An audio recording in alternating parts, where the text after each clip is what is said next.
walikuwa wakipita pale anapofanya kazi zake, waheshimiwa wanamuita ya Nuh, ewe Nuh, surta najaran baada an kunta nabia, umebadilisha fani sasa, baada ya unabii umekuwa seremala. Nuh, wewe unachonga jahazi hili kwenye landlocked country, nchi isiyozungukwa na bahari, hakuna ziwa karibu.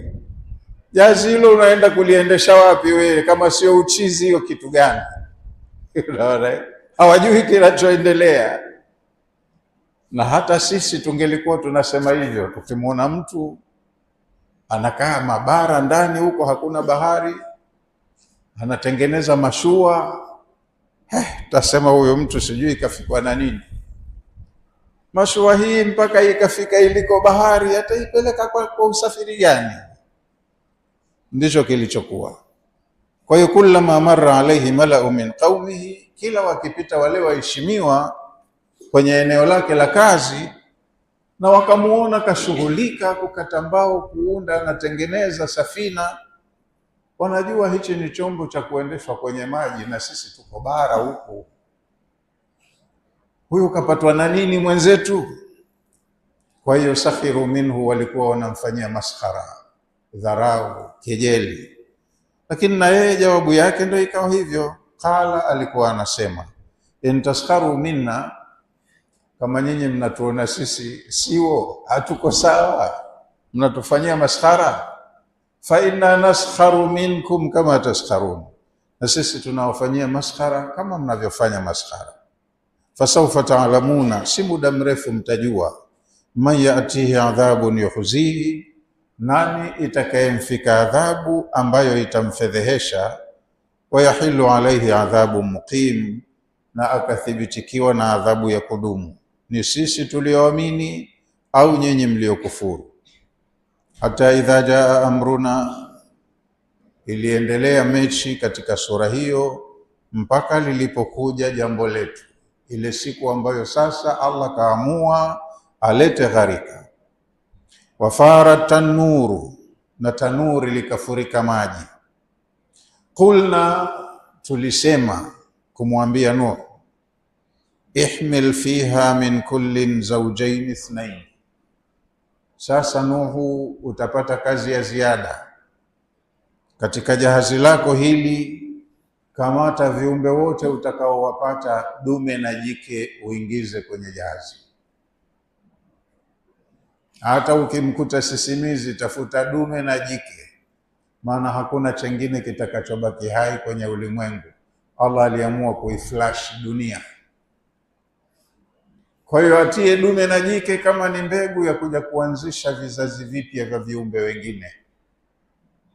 Kulna, tulimwambia, ihmil fiha, beba katika hii jahazi, min kullin, kila aina ya kiumbe, zawjaini ithnaini, tia wawili tu, dume na jike. Kwa hiyo ng'ombe tulionao leo ndo wale wawili waliobeba kwenye safina. Binadamu walioijaza dunia leo ni wale watu 81 waliokuwemo kwenye safina. Wanyama wote na binadamu wote. Ndio maana Allah akatuita katika sura nyingine, sura ya 17, dhurriyata man hamalna ma'a Nuh.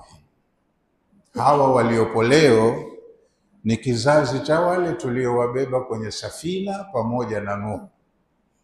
Innahu kana abdan shakura, Nuh alikuwa ni mja wa Allah mwenye shukurani sana. Kwa hiyo ingiza viumbe wote namna mbili mbili, dume na jike tu. Ndio maana sema zawjaini ithnaini, hakikisha unatia wawili tu kila kiumbe, tafuta dume na jike uweke. Wa ahlaka, na watu wako, familia yako waingize humu. Illa man sabaqa alayhi alqawlu, isipokuwa wale tamko la Allah limeshawatangulia, hata wakiwa familia yako. Maana yake wa ahlaka, ingiza familia yako, illa, isipokuwa hata humo kwenye familia yako usije ukaingiza man sabaqa alayhi alqawlu, yule ambaye tamko la kuadhibiwa limeshamtangulia. waman amana, na wote waliokuamini waingie humo kwenye safina. Kwa hiyo wanyama wote, wadudu wote, ndege wote, kama tadume na jike tia humu. Halafu familia yako, wale wazuri tu waliokukubali waingie humu. Wale waliotanguliwa na kauli ni wale ambao hawamkubali hata katika familia yake. Waman amana, na waumini katika kulingania kwako, wale waliokuamini wote waingie humu kwenye safina. Wama amana maahu illa qalilu, kamalizia maneno Allah kwa kusema hawakuamini pamoja na Nuhu isipokuwa watu wachache mno. Illa qalilun, isipokuwa wachache. Bismillahir Rahmanir Rahim. Tunaanza kusoma kwa kutanguliza jina la Allah mwingi wa rehema, mwenye kurehemu. Qul am yakuluna iftarahu, au wanasema hii Qur'ani kazua mwenyewe Muhammad, kaitunga yeye.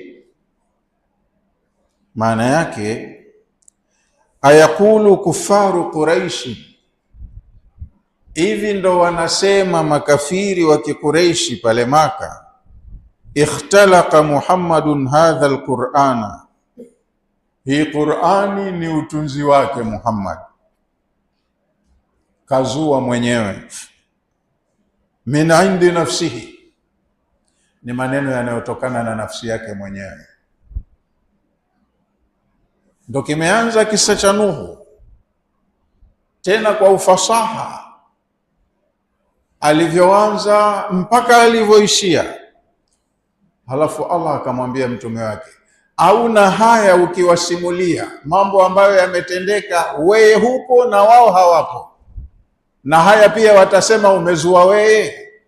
Yani ukae tu utunge Nuhu alikuja akaambiwa hivi akasema hivi akamfika haya akafanya hivi. Am yakuluna iftarahu, hauna haya wanasema makafiri kwamba Muhammad kazua mwenyewe. Basi hodari sana akazue, atunge mambo yaliyotokea mabilioni ya miaka huko nyuma, wazee wake hawapo, yeye itakuwa hajazaliwa. Am yakuluna iftarahu, maana yake ayakulu kufaru Quraishi, hivi wanasema makafiri wa Kikureishi, ikhtalaqa Muhammadun hadha alqur'ana min indi nafsihi, hii Qur'ani ni maneno ya Muhammad kayatunga kutokana na nafsi yake mwenyewe, ubunifu wake huu, hajaambiwa chochote na Mungu. Qul, kama wanasema hivyo wajibu, waambie hivi, iniftaraituhu, kama nimezua mimi hii Qur'ani halafu nikasema uongo kwamba ni maneno ya Mungu, hilo kwangu litakuwa ni kosa kweli.